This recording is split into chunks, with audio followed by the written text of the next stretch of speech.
power outages. There we go. Perfect.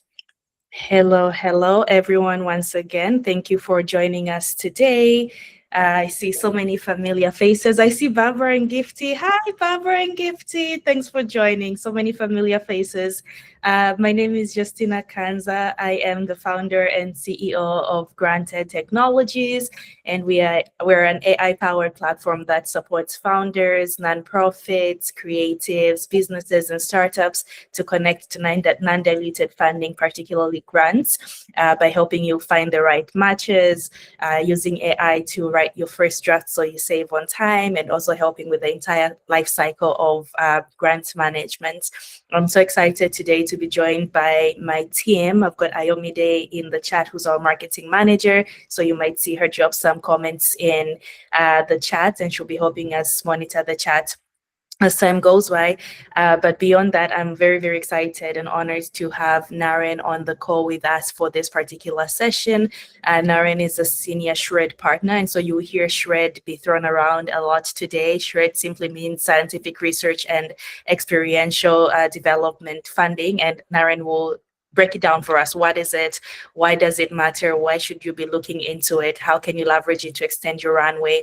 But Naren is a partner in the research and development and grant incentives groups, won Grant Third Thornton, and he comes with over 20 years of experience in information technology, in professional services, and tax incentive advisory. And he specializes specifically in helping Canadian companies maximize their SR&ED tax claims, which is the funding that we're going to be talking about today. And he's got a strong focus on enabling startups also grow and achieve their business financial and innovation goals. He sits on the CPA Canada's SR&ED committee and is the board member of the Cybersecurity Global Alliance, and contributes to general thought leadership on Canada's innovation system through speaking engagements like this. So we're very honored to be here with Naren today. Naren, thank you for joining us, and thank you really for breaking down for us what SR&ED really is in plain English, because most of us don't understand that, and who qualifies for this, who doesn't,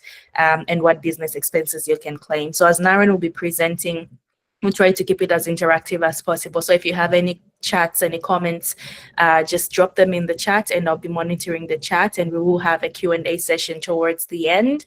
And I would also share a little bit more about Granted and other grant opportunities that are available for you towards the end. And so without further ado, I pass it to you, Naren. Great. Thanks very much for the introduction, Justina. Great to be here. Good morning, good afternoon, good morning to everyone. Yes, the topic of today is how to leverage SR&ED and grants to extend your runway. So I'm going to really be focusing on SR&ED. You might hear SR&ED, you might hear SR&ED, you might hear scientific research and experimental development.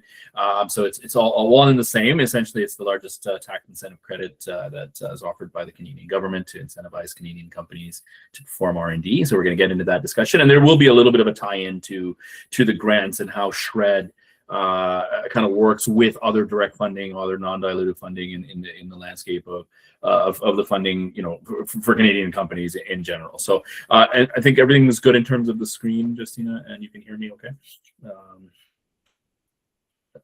Okay, perfect. So we'll get going. It's a quick agenda of what we're going to be covering today in the presentation. So just a kind of an overview of SR&ED and kind of why it's important. It's a timely discussion today because there are some very significant enhancements to the SR&ED program that were announced in the last federal budget, and so I'll talk about those as well. Just looking at claim process and compliance and kind of why it's really important to get SR&ED right and do things the right way, because you're setting yourself up obviously for not only your current claim but for future claims as well. And alongside that is best practices, and as I mentioned, how does SR&ED sort of overlap or intersect with other government funding programs, and how do you maximize under all programs, not just SR&ED? So that's kind of the topic. So first off, what is SR&ED? So Scientific Research and Experimental Development. It is a federal tax incentive program to encourage Canadian businesses to conduct research and development, and it's governed by the subsection 24181 of the Income Tax Act.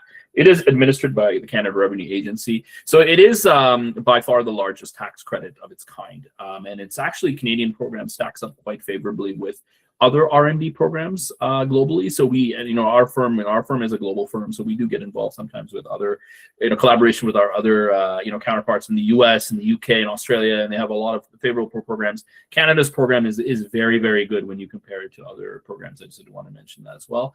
So the idea is, we'll get into this in the presentation, but providing investment tax credits to companies, any business that's performing SR&ED in Canada.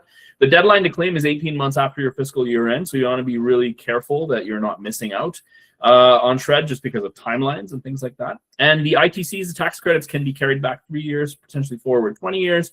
And what's really nice is, if you're a company that's a Canadian company that's not in a taxable position, you're actually getting cash back, which means you're getting a refundable tax credit every year that you claim SR&ED. And again, it's a nice, it becomes sort of part of your funding strategy, right? So each year you're doing R&D work, you're claiming SR&ED, and you have that sort of something that you can count on each year as long as you meet the criteria. Like I said, it's the largest source of funding for R&D in Canada. For a CCPC, which is a Canadian controlled private corporation, you're getting that 35% refundable cash credit. If you're not Canadian company, so let's say you're a foreign-owned entity that's setting up, establishing, you're doing R&D in Canada, you are still entitled to that 15% non-refundable tax credit, which means it's not cash. You're only getting it to offset your tax credits or your tax that you owe. But you can, however, pool those credits for future use as well. So if you can't make use of the tax credits right away, you can pool them for 20 years. At a glance, you're looking at about $3.5 billion that's given out each year in the SR&ED program, which is a substantial amount. About 20,000 claimants, so everybody gets their sort of piece of the pie. You're looking at anywhere between 60 and 240 days to process. I'll talk about some of the proposed changes later on that are hopefully going to make things a little bit faster for claimants. Any size business, any industry sector. And we do find that about 90% from our data, our statistics, that we see about 90% of claims are accepted as filed, which is a substantial number, which means that if you're doing something, that does fall under the criteria, you don't want to shy away from the SR&ED program, because it can be very, very, very, very important, but it's also it has a very good success rate. So just wanted to mention that as well. So what is the technical requirement for SR&ED? It's kind of a two-part test. Number one, the why. So you have to be demonstrating that you're advancing scientific knowledge, or you're making some sort of a technological advancement for the creation of a new or improved material, a device, a product, or process. So, question I often get is like, do I have to be doing something that no one has done before, that's entirely new? That's not exactly the requirement for SR&ED. The nice thing about SR&ED is it could be something that someone else has done, first of all, but the way you're doing it, the how behind it, the process, the recipe, the formulation can be, as long as there's uncertainty around how you're achieving your solution, that can still qualify for SR&ED. And in fact, you could have competitors in your industry that are doing similar things, but how they're doing it versus how you're doing could be very different. It could be proprietary knowledge. As long as it's not in the public domain, you can still claim SR&ED, right? So there's not a restriction that says, okay, well, so-and-so company is also doing a very similar thing. It does not restrict you from claiming, because the way you're doing it and the know-how and the knowledge that you're generating could be very, very different. The how behind it, it has to be a systematic investigation or search carried out in the field of science or technology by means of experiment or analysis. So the idea is, think of it as like almost like your grade school your science project, right? Following the scientific method. So there has to be some sort of an idea that you're coming up with. You're developing a solution, you're testing it, you're refining it, and it's kind of that cyclical, iterative approach, right? So the idea is not just, hey, like we had this problem and we found a solution, or we were able to just solve the problem through a known technology. There has to be that element of uncertainty, unknown, or risk, and trying, attempting solutions in an iterative fashion, experimental fashion to solve the problem. The nice thing about the SR&ED program is ultimately you don't have to be successful. It's kind of counterintuitive to when you think about your day-to-day, or you're trying to do something, you're developing something for commercialization. You don't need to be successful in the SR&ED program. The SR&ED program is more rewarding you for those new learnings, those breakthroughs that you're making in technology or science, right? So it can be that you've had a project that has completely failed, but you had spent a lot of time and money on it. You can potentially still earn a SR&ED credit for that quantum of work. Again, just demonstrating that new knowledge that has been generated. So there's kind of 4 different types of eligible work. So basic research, applied research, experimental development, and support work. I would say the vast majority of the claimants that we see fall under experimental development, which means you have set up a business. You're actually looking to commercialize some sort of a product or process. As part of that, you're undertaking a shred or series of shred projects, right? So a subset of what you're doing as a company could be these shred projects, and a lot of them fall under experimental development. Basic research, applied research is very much, you think about something in a lab environment, some sort of like, for example, like a new vaccine development or something that's very, very research focused. A lot of companies you'll find in Canada do fall under experimental development. So I have a lot of experience. I come from a technology background, so I work with a lot of companies that are doing things in software technology, hardware, AI. A lot of that falls under experimental development. But there is also the notion of support work in SR&ED, which is really, really nice, because what that means is if your work falls under one of these 8 categories, so engineering, design, operations, research, mathematical analysis, computer programming, data collection, testing, and psychological research. So if you have a shred project, and if you have to undertake any of these activities as part of that shred project, and it's directly in support of, you can quickly expand your shred claim, right? So the idea is something that you're developed, your new process that you've developed, your new algorithm, let's say, is your core advancement. Well, you have to engineer a solution, you have to design it, you have to test it, you have to do all of these other things. So your costs and the amount of work can quickly add up for your shred claim, right? So you're not just restricted to claiming that the amount of time, again, for that related to that specific advancement. It can be all of the support type work. And so again, we see a lot of claims you can be substantial in the amount of time and cost that you can claim under shred for this reason. So what are those costs? There's kind of 5 categories. The first and by far the largest is labor. So your salaried manpower, your employees that are actually doing the work, Canadian employees. There's kind of 2 types, there's specified and non-specified. That just means that a specified owner is an owner of the company versus an employee, right? So there's a slight restriction in terms of the cost that you can claim, but labor is your biggest bucket for shred. Contractors can also qualify. So if you have a Canadian company or independent contractors that are performing shred on the company's behalf, those can qualify. It's typically a contract agreement. You have invoices to support those types of payments that are coming to. Those question that always comes up in these presentations. Those contractors do have to be Canadian. So unfortunately, there isn't an allowance to take outside of Canada contractors. At least not in the current program. Materials consumed or transformed, so you're building some sort of, typically we see this more in like manufacturing, some sort of hardware. You're building a prototype and you have to purchase these materials that are being consumed in the R&D process, so either being scrapped or transformed, which might be sold in the future. So think of it as any kind of prototype development. You can actually source materials from outside of Canada. You just can't do the work outside of Canada. So you have to buy some materials from, let's say, China or something like that, and you have to bring them into Canada to work on them, and then we can argue that they're part of that R&D process. We can potentially claim those materials. Overhead is really nice. So basically, overhead is this nominal amount that the government gives you on top of your shred, and I think there's a calculation that comes up here later in the presentation, or if not, essentially what happens is you get a markup on your labor. So if you spent $100 of eligible shred salary, what the government says is we're going to give you a markup of 55%. Just on top of that. So your 100 that you actually spent, your credit gets calculated on 155, not 100. So you get this nice overhead for your salary. So that's a really nice benefit. And then third-party payments. So some of you on the call might be familiar with programs like NSERC or MyTax. So you have these matching contribution type programs, and this is where we'll get into some of the the grants and sort of the overlap. There's an example later on in the slide. But let's say you have an agreement. The company is funding half, MyTax is funding the other half. The half that the company is funding, you can potentially put that through the shred program as well, so you get an additional benefit, right? So there's lots of ways that you can sort of maximize under the shred program. And third-party payments are very similar to contractors. The only difference is this is typically done with a university, college, research institute, again, like a MyTax or NSERC or something like that, and you get access to researchers, professors, students, and you're not typically overseeing the research. So you're able to exploit the results of the research, but you're not typically overseeing it. Whereas with a contractor, you are. So we talked about earlier. We might be in different locations today. A lot of us in Toronto, so Ontario, is the provincial credit. But the nice thing about the SR&ED program, it's not just a federal program. There's provincial. And actually, yesterday, very timely in the BC budget, they announced that they will be mirroring some of the changes at the federal level, which is really, really nice. So each province, a lot of provinces, not every province, but many provinces have an additional provincial SR&ED credit as well that you can access on top of the federal credit, which is really nice. So in Ontario, there's an 8% refundable. There's actually another one in Ontario. It's a little confusing, but there's another 3%, which is a non-refundable portion. So just based on where your work is happening, you might be able to tap into provincial credits as well. So I just wanted to highlight that.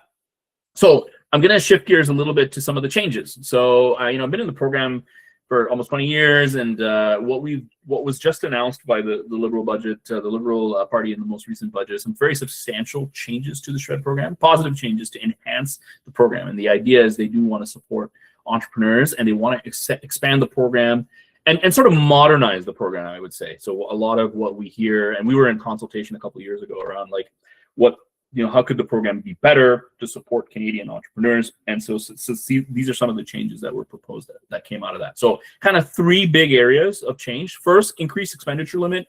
So essentially, you used to be able to get SR&ED credits on $3 million of expenses, and then there was a bit of a grind. That is now being effectively doubled to $6 million. So companies that are R&D intensive, spending a lot of money on R&D in Canada, you're going to get a sizable benefit by this jump in expenditure limit, right? So now it's not $3 million anymore; it's up to $6 million that you can earn those tax credits on before there's a grind. So it's a substantial change. And there's actually some taxable capital limit changes as well. I don't highlight them here today, but just again, it's an expansion of the ability to earn tax credits. The other one I mentioned earlier about some of the costs that you can claim under SR&ED, salaries, contractors, things like that. Many years ago, you used to be able to claim capital and lease costs under SR&ED. So those are being proposed to be brought back in. Again, if you're spending a lot of money on equipment, and things like that are very specific for R&D, you might be able to earn a SR&ED credit on those again as well. So which is really, really nice for. So the CRA, the government really identified a need for, companies are spending a lot of money on other aspects of R&D that are not being aided by the SR&ED program, and so they're looking to correct that in this budget. And then the other one is public corporations. So public companies weren't able to earn refundable SR&ED credits before, and there's some criteria, there's some requirement, but there is that opportunity now for public corps to also benefit from the SR&ED program from a refundable perspective. So that again is kind of a game changer for companies. So again, just a visual on some of these threshold limits. Like I said, 3 to 6 is kind of the big one that you want to keep your eye out for. These phase-out thresholds used to be at 10 to 50. That's going from 15 to 75, which again means that you have a substantial amount more that you can potentially earn under SR&ED program if you're spending a lot of money on R&D. I mean, $6 million is a lot, but companies that are scaling and are doing a lot of R&D can quickly add up, right? Then the other piece is the capital expenditures, like I mentioned. I won't go through all the nitty-gritty on this, but essentially the big takeaway from this is the equipment that you're purchasing, there has to be an intent for SR&ED or R&D use. So it can't just be like, oh, I'm purchasing this piece of equipment that I'm going to use for not only R&D, but also for commercialization. I'm going to use it regardless. There has to be an intent that you're using this particular piece of capital equipment for SR&ED purposes, and in that case, you might be able to earn a SR&ED credit on it. Keep in mind, these guidelines need one more passing. We are, I think we're pretty close here to getting it all passed and legislated. But as with anything else, a lot of these changes take a long time to go through the different stages of the government and get the approvals. But we're very, very close. So I mentioned earlier, the other thing that the government wanted to do is modernize the program, modernize the SR&ED program in terms of administration. So one of the things that we hear is uncertainty around eligibility and the speed, right? We're finding that claimants, sometimes it's taking too long for companies to get the money back under the program. So what are they proposing to do? Kind of two things. One is they want to introduce kind of this elective pre-claim approval process. It's basically designed to give companies a bit of an upfront technical approval, just give them a little bit of certainty that what they're doing meets the criteria. If you do, it is elective. If you choose to go through this procedure, they have vowed to reduce the processing time from 180 days to 90 days. So essentially taking it from 6 months to 3 months to review these type of claims if you go through this process. And then the second change that they're looking to use AI to potentially optimize and streamline verification and audit efforts, especially on higher risk claims. And this will also hopefully allow lower risk claims to proceed faster. Now, we don't know what this is going to look like, and AI is everywhere. AI in the government is very, very interesting. So we're going to see, but everyone kind of wants to get on the AI train here and see how they can benefit from it. So we're going to get more feedback as we go. My understanding is this is supposed to take effect starting in April. So we're going to get some feedback, I'm sure, on how this process is going. But essentially, they want to sort of improve the administration. So, and I'll get into what makes it challenging, what makes the program challenging in this next slides. But I did want to highlight these changes. So, yeah, we'll keep going. So claim process and compliance. So everything I've talked about so far. What is SR&ED? What is eligible from a technical perspective, what is eligible from a financial perspective. Here are some of the proposed changes.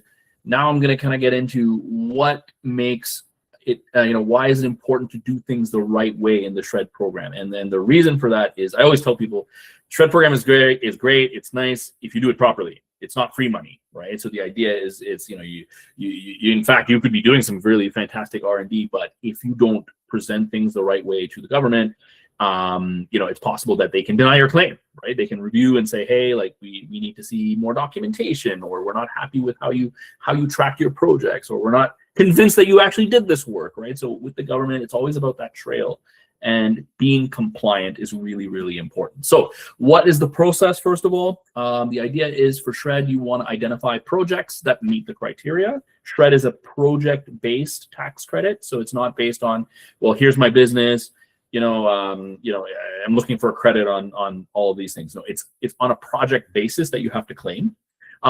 Really important that you track your expenditures and activities. So I've been in the program a long time. I think the biggest thing that I've seen the evolution of the program is they do want to make sure that claimants are keeping detailed records, and not only of all your expenses. So you think about like, hey, I'm hiring someone, here's my payroll, here's a contract, here's my invoices for purchasing all the materials, like I mentioned, all your different agreements that you have, but also your technical documentation. So again, I'll use the software example. Do you have some sort of project management software?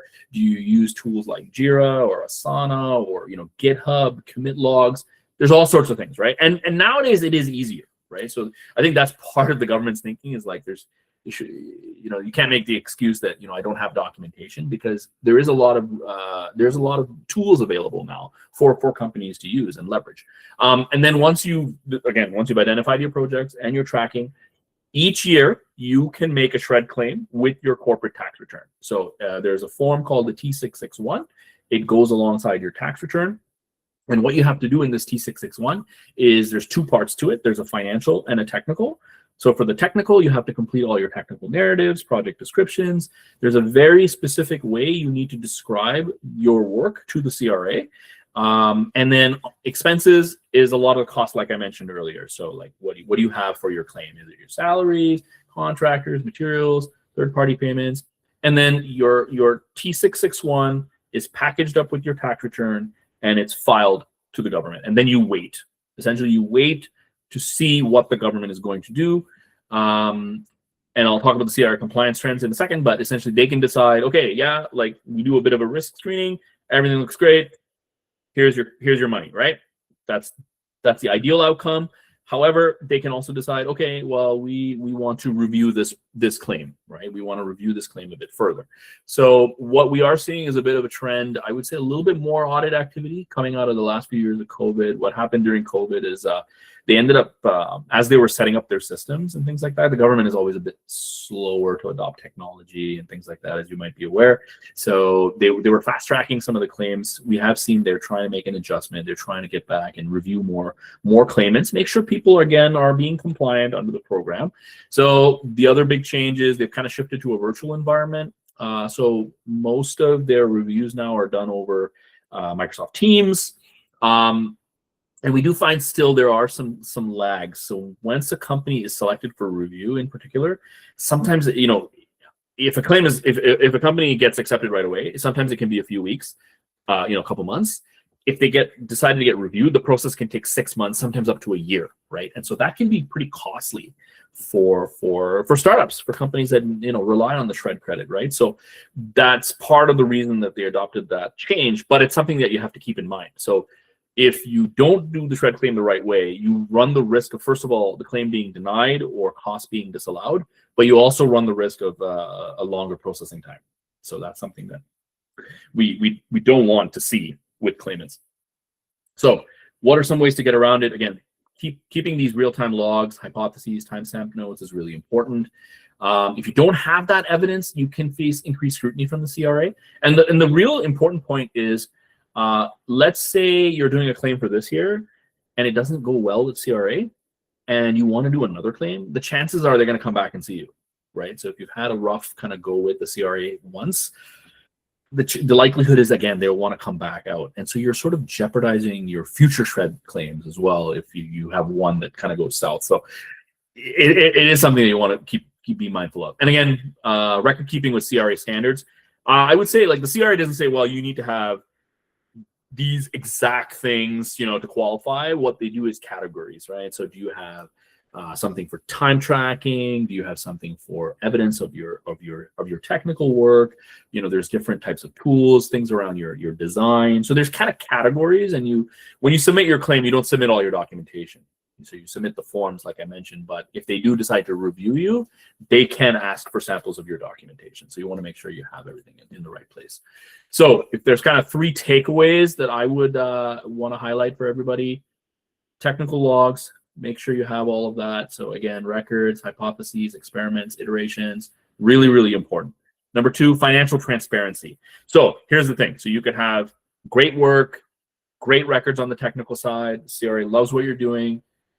Financially, they don't like what you're doing, right? So like they're saying, hey, like, you claimed all these people. How did you come up with these time allocations? How did you come up with these costs? How did you determine like who to claim, how much to claim? You want to have a good level of transparency around your financial tracking. That's really, really important. And then the tools are there, right? So nowadays, project management, tools like Jira, GitHub, DevOps, I've named a few. There's a lot of different tools that are available. Even things like your emails, your Outlook emails, meeting minutes, Slack, chat, all of this stuff counts. I don't have a whiteboard in front of me here, but taking pictures of your whiteboard, taking pictures of your notes, all of it counts for SR&ED. So the more, the merrier to support your projects, I would say. So I'll change gears a little bit. So I've been talking about SR&ED tax credits to this point. So that was it was a bit of a crash course in terms of the tax credits. So I know there's probably going to be some questions on it, but how does SR&ED fit in with other government funding support? So obviously, Granted is a platform here that talks a lot about accessing grants and direct funding. Really, really critical part of entrepreneurs and their journey in the funding space. So you see programs like IRAP, CanExport, FedDev, Scale AI is a very, very popular program right now, hiring grants. So there's a whole slew of government direct funding programs, and obviously Granted is a fantastic platform from that perspective. I touched earlier on some of the other programs like MyTax, NSERC. When you think about colleges, universities, academia, there's co-op tax credits. So you want to take a look at those as well. In the tax credit realm, so it's not just SR&ED. So SR&ED is the big one, but if you've been following under the last budget, the prior budget, I would say there's some new clean economy investment tax credits that were announced by the government, and we're starting to look at those as well. So carbon capture, clean technology, clean hydrogen, clean technology manufacturing. These are typically for equipment. So if you're doing something, and there's very specific requirements for each of these, and I won't get into it in today's presentation, but if anyone is interested and has particular projects in a clean space, happy to explore those with you as well. And then the other nice program is digital media tax credits. So if you're doing something around gaming, especially if you're developing games, many provinces have this. I know BC, Ontario, Nova Scotia for sure have these digital media credits, even film and TV, media credits, things like that. So they're a nice complement. They're different from SR&ED. They're actually, in a way, if you're doing gaming, these are really nice because SR&ED is very, very focused on innovation and technology. The media credits could even get you like credits for could even support marketing costs and things like that. So it's a little bit more expanded in terms of eligibility. So really take a look at the digital media credits if you're doing something from that perspective. Really good resource, obviously, as well as the business benefits finder. So it's in this presentation, which I can share with everyone, but great resource if you're looking for, you're just looking at programs in general, right, for your business. So obviously a lot of SR&ED, tax credits, grants, but also it's going to talk about these other programs that I mentioned, and even other funding avenues, right? So BDC, the big banks. When you look at accelerators and incubators, there's a lot going on in Canada, and sometimes it can be a little overwhelming. But this is a really, really good resource to start if you're sort of new to the funding landscape. So those are kind of some of the other government funding supports in the non-dilutive world for funding. I wanted to talk a little bit about, so the concept today was really SR&ED and grants, right? So how do you extend your runway? What can you be doing from a non-dilutive perspective? So one of the things I wanted to talk about is how do you maximize and stack these programs? So a myth that I often hear from people is like, okay, well, I'm receiving government funding, I'm receiving some grants, I can't claim SR&ED. So that's actually not true. So conceptually, it's not true because the idea is you can stack these programs. So I'll use a few examples to sort of illustrate this. So number one, so let's say you're receiving a hiring grant, right? There's IRAP Youth, there's a series of these hiring type programs, and it's basically subsidizing 50% of an engineer's salary towards a project, an R&D project. The other 50%, you can claim that through the SR&ED program, potentially. I'm assuming making some assumptions here that everything's eligible and allowable. You can potentially put that. So essentially what you've done is basically you've taken this cost, you're getting 50% covered it through a hiring grant, and then you can get a portion of the other 50% covered through SR&ED, which is really, really nice. Number two, I kind of touched on this example before. You're receiving like a matching grant, right? So like a MyTax grant where your company is outlaying 50%, and then MyTax is matching that contribution. It's giving you access to professor academic research, and the portion that the company is claiming is paying can be claimed potentially through the SR&ED program as well, which is really, really nice. Again, so you're really subsidizing and you're sort of lowering the cost that is required to do this research, and that's that third-party payment that I mentioned. And then the other piece that I wanted to mention is, let's say you receive a grant that's not really R&D focused. So you might be receiving a grant for sales and marketing or something that's not related to SR&ED at all. And you may not actually have to do any offset. So you're getting this grant and then you're doing all this R&D work that you can capture through SR&ED. So it's a bit of a misnomer sometimes. It says, okay, just because I'm receiving grants, I can't claim SR&ED as well. So there might be opportunities. So the key is really you want to stack and maximize, and that's something that we do. So we do that with a lot of our clients, are tapping into a lot of programs. We do the due diligence. We take a look and make sure that things are done properly. So it's really, really important that you do it properly when you file your SR&ED claim. For example, if you do your SR&ED and you just don't include the grants, that's a flag, right? CRA is going to say, hey, like, you got this grant. Why didn't you account for it in SR&ED? Or you might not do it properly. So you might claim that you received this grant, but you didn't allocate enough, or maybe you over allocated, right? You didn't need to do that. So you have to do it properly. Also to say, you want to try and stack these programs. There are exceptions. Like, there are sometimes I've heard like, oh yeah, you know what? All of my research is this university grant. It's funding all of it, right? Okay, so there's probably not much you can do for SR&ED, right? So there are times when it is true, like your grants are really grinding down what you could do from a SR&ED perspective, because there's just not a lot of outlay from the company perspective. So you do want to take a look at that.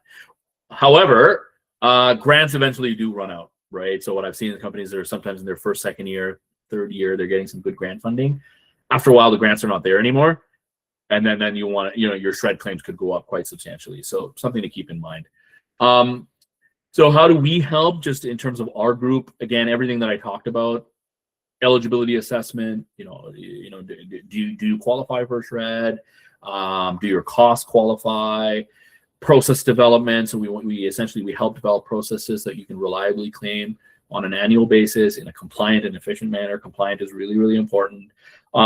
Audit defense is really key. So we, if we're filing a claim for you, we're not going to leave you hanging once the CRA comes calling, because we've heard stories like that, and that can be pretty challenging for companies to have to deal with CRA and protect their claims, and again, ensure compliance. Documentation, as it's getting stricter, we can advise on, like, you obviously preparing the claim, but also supporting the claim, making sure it aligns with the standards. And the most relevant point here that I just talked about is just like maximizing those financial benefits. So streamlining claim, maximizing innovation, investment return. So it's a crowded landscape, right? So you've got SR&ED, you've got potentially digital media and all these clean credits, you've got all these grants, you've got all these universities. It can get pretty complex. So we want to make sure that that you're doing things correctly. So that's kind of reached the end here, but happy to take any specific questions that anyone has. Thank you, Naren. I'm keeping an eye out on the chat in case folks drop questions there. But yeah, that was very, very insightful, even for me who's been in the space for a while. So thank you for breaking it down to simple English. But folks, we still have a few minutes while we've got Naren on the call. Do we have any questions? Feel free to drop your question in the chat or come off mute and ask your question. So I'll give a second for folks to do that. In the meantime, I had a couple of questions that I was noting down, Naren, and that folks have shared with us from before the webinar. One of them is, and I think you've answered it in your presentation, is SR&ED a one-off grant? Like, can I just apply for SR&ED once? Can I apply for it more than once, given that it's a tax credit and you can apply for taxes every year? Maybe you could speak a little bit to that. Yeah, absolutely not. So it's definitely not a one-off grant, which is the kind of the beauty of SR&ED. So as long as, again, you are doing eligible R&D and you're incurring those eligible costs, it just becomes like a repeatable thing. So, you as a corporation, you have to file a requirement is to file a corporate tax return every year. You can almost see it as, hey, it's tax time. I say it as tax and SR&ED time, right? It's a lot of companies in this window right now that we're helping have year-end, fiscal year ends December 31st. It's a great time to, as you're looking at your tax, your corporate tax return, also take a look. Like, is there potential for a SR&ED claim? Like, what happened in 2025? What sort of work did you do? What sort of cost did you incur? And so, because it's a product of the actual amounts that you're spending, you can essentially claim SR&ED every year. There might be exceptions. 1 year you might not have had as much R&D. I've seen this before, where companies may have done a lot of SR&ED claims for a number of years, and then there might be a couple of years where it's more like, less R&D, more commercialization, more maintenance, but they come back into the program because they're developing something new, or they're enhancing something that they did previously. So that's certainly possible as well. So definitely not a one-off program. So. Amazing. And one other misconception that I have heard is that SR&ED is specifically for technical companies, because when we think innovation, what we hear is technology and AI. Could you speak more to what kind of companies are eligible for that? At what stages are they at? I know some folks on the call are doing CPG, like consumer packaged goods, for example. So if I develop a product like body lotion, am I eligible to claim some of the experiential research that goes into that as part of my SR&ED claims? Absolutely. So yeah, so that sometimes I do hear that as well. Like, you're in software, AI, that's kind of the stuff that qualifies. Certainly, yes, that where we see a lot of claims is in that space. But no, like our team is doing claims in a wide range of industries and sectors. I would say CPG is a good example, but also manufacturing is a big one. Advanced manufacturing, food and beverage. So we do a number of claims in formulations. It's interesting. We've done claims in pet food formulation as an example. We've done even like what you said about lotions. I think just something that's maybe more. I'm trying to think of the example, but like skincare or even some sort of new formulation. It falls under sort of chemistry. Coming up. Sort of new chemistry is some sort of a new formulation that also counts. A lot of pharma, bio. The other interesting one is a lot of people might not be familiar with is even medical doctors. So if you're a doctor who is incorporated and doing research, we have quite a portfolio of medical professionals that claim SR&ED credits. So there's some specific requirements. So typically, they want to see potentially like your trials, journal papers and things like that. But it is quite a good source of funding for doctors, because they're doing all this research to qualify, and sometimes they're doing it with universities and things like that. So there might be some concerns around IP and things like that, but we do have a strong portfolio of that. So definitely, and it wasn't in the presentation, but when I talked about scientific or technological advancement and you have to select a category, the category is quite broad. So there's you name it, like any kind of category that you can potentially think of is going to be captured there. And so, I've seen it all. And so no, definitely not just restricted to IT or software. So that's good. That is good to know. That is good to know. The questions are coming in. I have one last one as a follow-up. Company stages. Is there any restrictions? Because again, when I hear these tax credits and going as high as $6 million, I'm thinking I have to be a big company. So folks that maybe started a few months ago and are incorporated, is there any limitations around that? No restrictions. So it's the beauty of it is, again, it's all based on what you're spending, and so it's probably actually the opposite. When we talk about the number of claimants, more of the claimants do fall under that sort of small, medium-sized company, because those are the ones that need the runway, right? Those are the ones that need to, they're not getting external funding or out for seed or even pre-seed. So the idea is they rely on this type of funding. So I would say it's definitely more of those startups, scale-ups, I like to call them, are the ones that are really taking advantage of SR&ED. There's that sweet spot where you're doing a lot of R&D, you're pre-revenue potentially. You haven't gone out for that raise, so you really are reliant on SR&ED. So no restrictions. In terms of smaller companies, I would say, once you're incorporated, once you're incurring those costs, we typically would do a bit of an analysis just to see like how small, and it's always it's hard to say what that threshold is, but if it's too small, we find that sometimes it may not be worth it, because again, you have to put your claim together. You might be working with someone like us. You might have the CRA involved, and so there is that commitment of time, and is it kind of worth it at that very, very early stage. But once you get into a steady, year long, you're running payroll, you might even have some contractors and things like that, it's probably worth taking a look. And like I mentioned in the presentation too, like if you are getting some funding, there is a consideration as well, just to see if it's kind of worthwhile. But no restriction, and it's really designed for everybody. Amazing.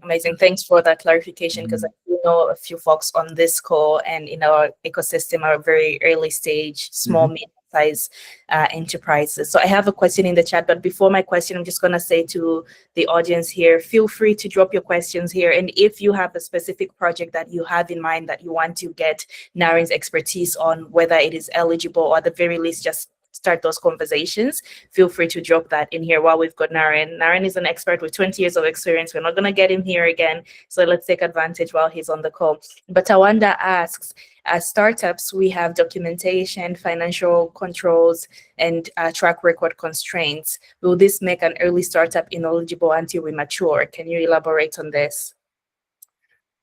It sounds like you have things in place. Maybe I'm not understanding the question. Like, it wouldn't make you ineligible if you have these things in place. Maybe I just need to understand the question a little bit more. I think maybe the question is that if you do not have those things in place, because I understand early stage of companies, it's just a lot of like running around and you're not documenting as much as you should. I think it's advantageous for folks who are on this call, if you're just starting out, you know what to track. But then if you've been doing it for a while, you haven't been tracking, you don't have those.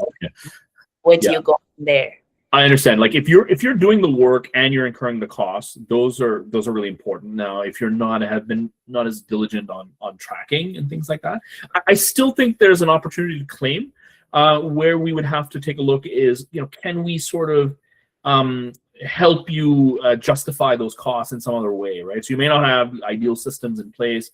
The CRA doesn't want to see you evolve. So as long as you're showing that we're sort of new to this, and in subsequent years we have improved our documentation, our system, they do like to see that. So there's probably still a basis to do something. We just have to kind of come in and figure out, okay, like you have these employees and what is reasonable in terms of time, and like can we use other systems that you might have to leverage to say, okay, this is how we came up with our SR&ED hours and costs and projects and things like that. So it does take a little bit more work probably, but I wouldn't shy away from it if you again are doing the work and incurring those costs. So that's fair. Thank you, Tawanda. I hope that answers your question. We have another question from Annette, and she says, if an organization is in its first year of receiving government funding and reaches its fiscal year end, can it file for SR&ED when submitting its corporate tax return? Are there any specific considerations or eligibility requirements in this situation? So in the prior year, that's under consideration here, as long as there were costs incurred by the company in that year. So incorporated, they got a grant, but they would have to still have incurred some of these R&D expenditures from the company perspective. And yes, and then we can take a look and see like when you have to file your corporate tax return regardless.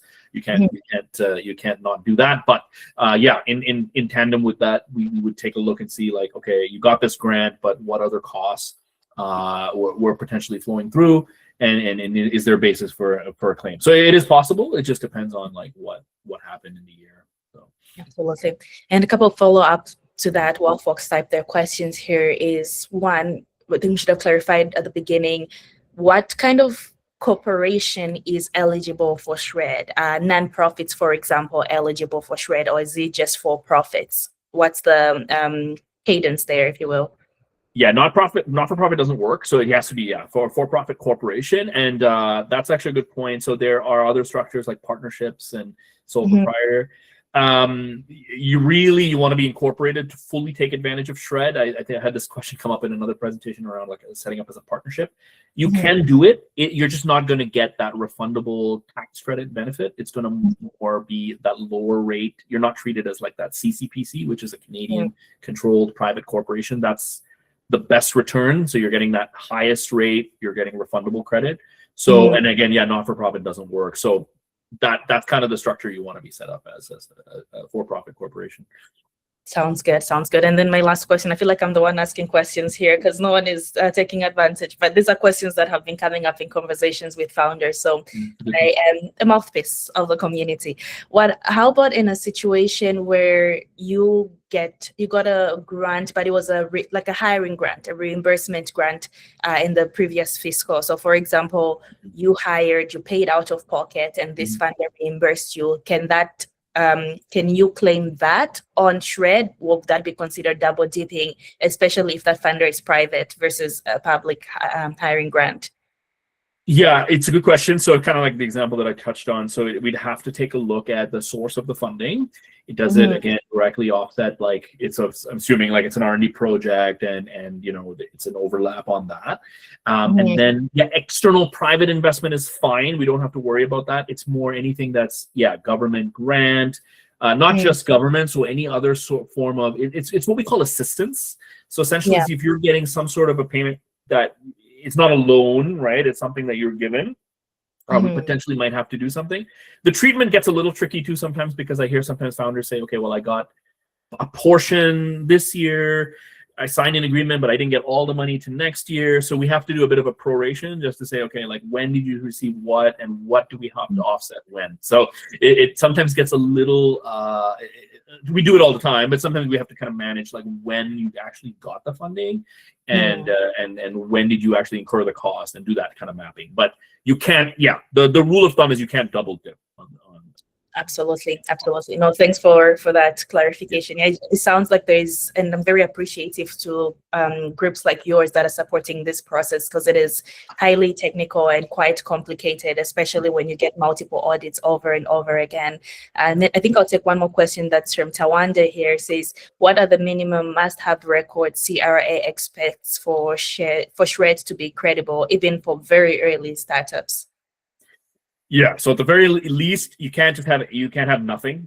I'll start there to say, like, if you've done all this work, we have absolutely no trail, you're going to be in a real tough spot. On the other side, would it be great if everyone had timesheets and time records and perfect documentation?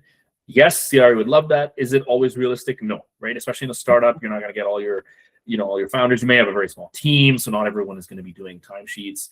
So there's kind of an optimal size of company where maybe timesheets and time tracking makes sense. So at a minimum, I always like to say like some sort of system. And again, I'll use the software example because that's where I see a lot of this. But there should be some sort of system set up that just sort of tracks things from a kind of a project management perspective. So ideally, it's something like that. I always go back to like a Jira system for those who are familiar, or like a GitHub system where there's some traceability, right? There's something that says, Justina worked on this project in the year. I can point to her in some fashion. So if the CRA comes and says like, who worked on this? She doesn't have a timesheet, but I can pull records to say that in May of this year, there is some sort of a trace that says she worked on this particular item. So that's kind of the software example. So at a minimum, you just want to have some traceability, right? At a minimum, you want to have CRA says, well, prove to me that this person worked on this in the time frame. From a contract perspective, sometimes it's easy because you have a contract, you have a statement of work. And what I will say too is, and emails and stuff do count. So if you have a good tracing of emails, archive what you're doing. But you do, if you're really serious about shred and you're going to be doing a lot of R&D, you definitely want to get some sort of a project management system in place. It's not hard these days because there is a lot that's available.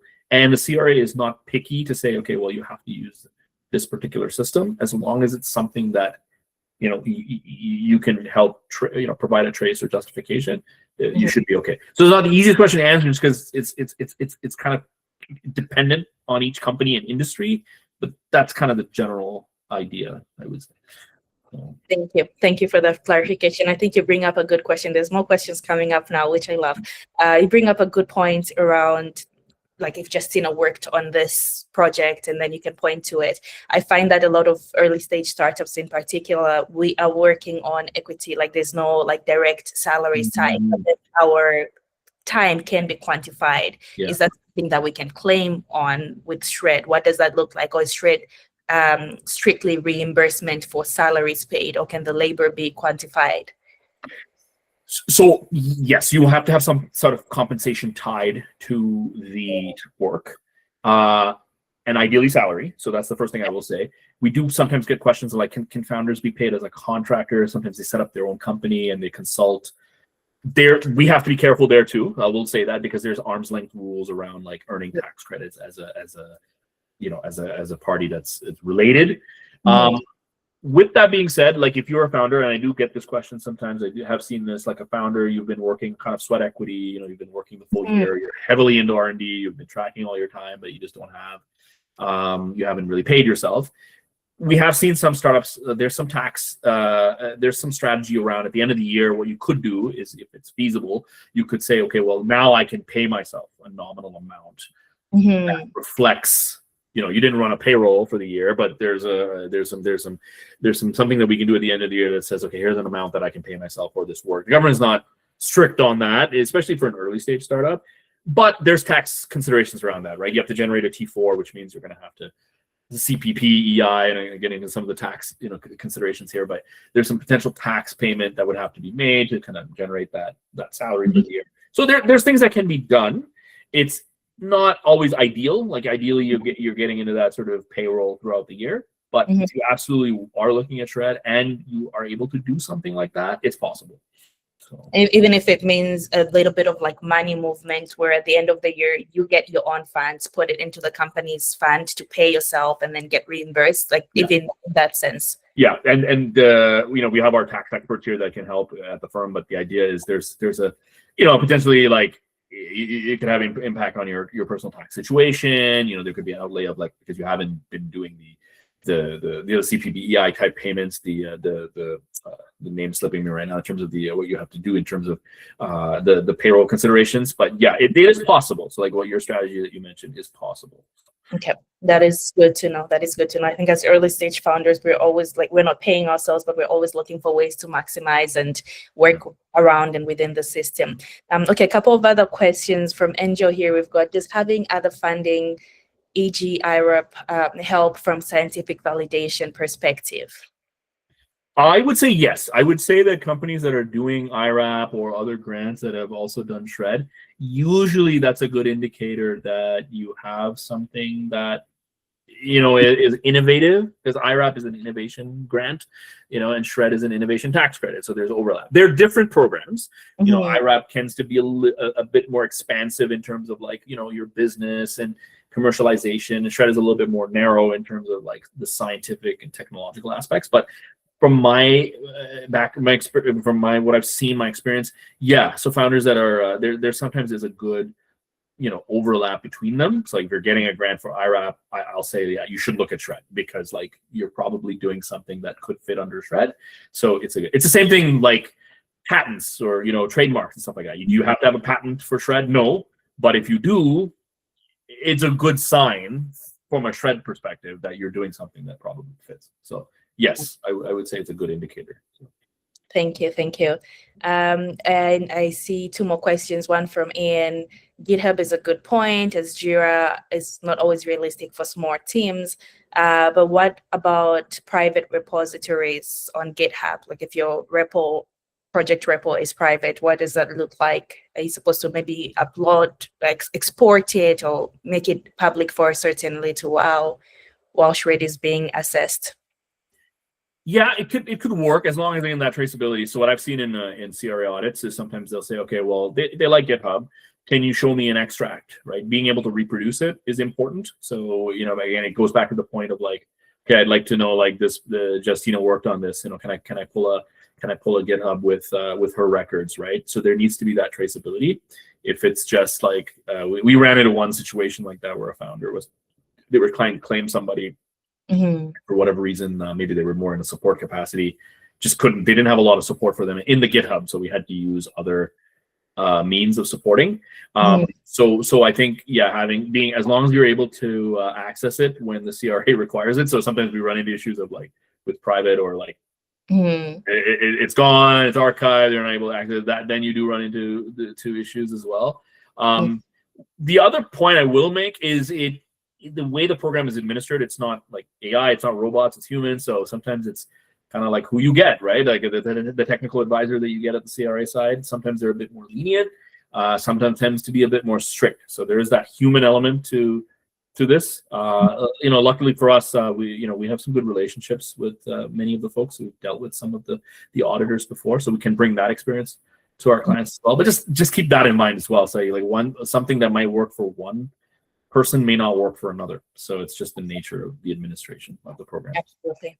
Thank you so much, Naren. I think that's all the questions we have, and folks in the chat are echoing my thanks. This has been extremely, extremely valuable. So thank you. And there's Naren's contact information. Naren, if it's okay with you, as part of the post-workshop resources, I can send your contact to attendees. Is that okay?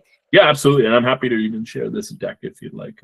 Perfect. Yes, that will be very, very valuable. In the meantime, I think in the last 5 minutes, I know we're over, so I'll just spend the next 5 minutes showing you folks where else we can get other sources of funding, because the research and development grants are one part of the many available non-diluted funding that exists to you as a Canadian founder. And that is exactly why we started Granted. I'll quickly share my screen here to show you the platform that we've built to help match you to many, many other funding opportunities that exist for you.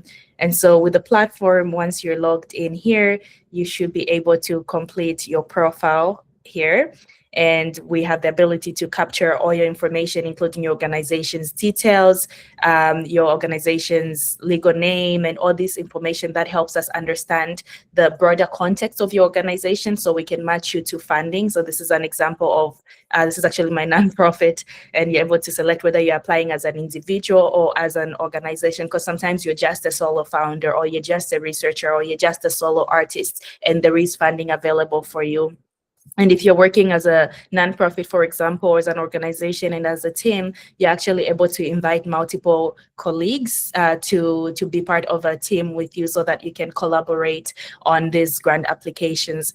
And so the most important part, I think one of many important parts, is grant discovery. So folks come to the platform to find grants that are aligned with the different projects that they're seeking funding for. And our platform has over 1,400 grants available to, again, you can be a for-profit, you can be a nonprofit, you can be a solopreneur, you can be an artist, you can be a researcher, an academic researcher. Grants here are curated for you, and you're able to use traditional filters, which you probably would find on other databases, but the unique value proposition with ours is the ability to leverage AI to search for grants, which I'll show in a second. But you can use traditional filters here. So for example, if I was from British Columbia and I just want to find grants from British Columbia, I'm able to do that here. And you have the ability to click on this grant and view all the details.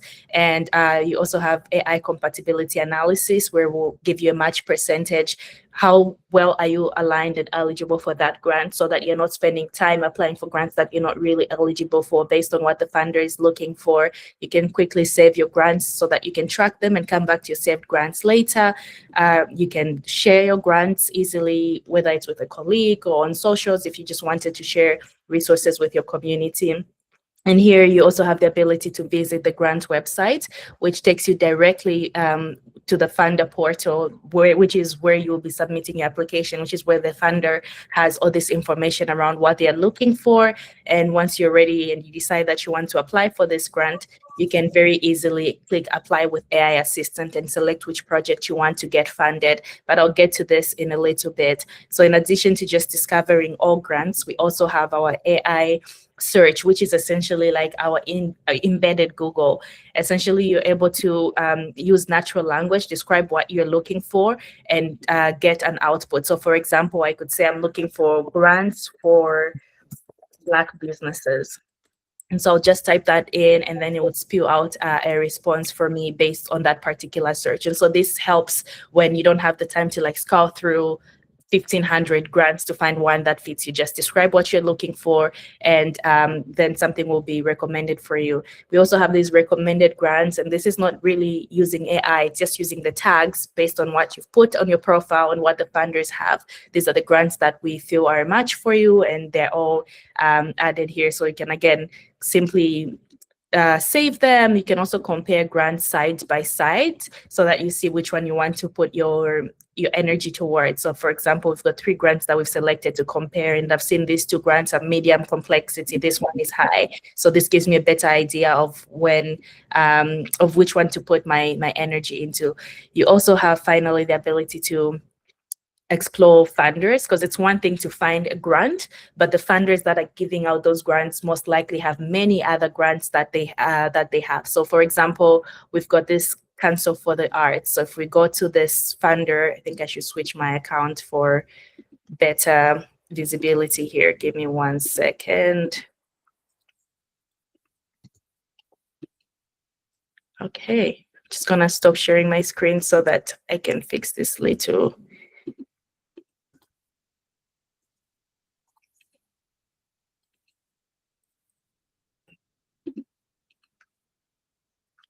One second.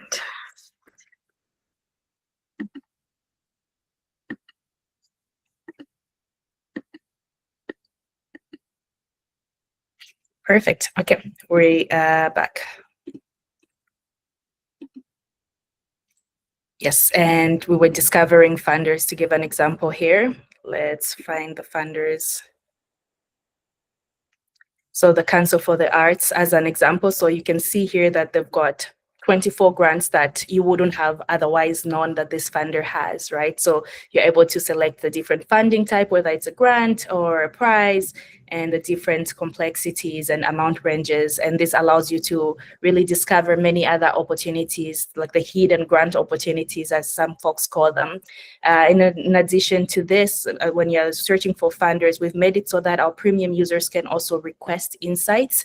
And what this means is essentially being able to understand what the funding patterns are with this funder. So if you think of the province of Ontario, who have they funded in the past? What kind of projects are they drawn to? What's the success rates? These strategic recommendations really help you tailor your application to what the funder cares about.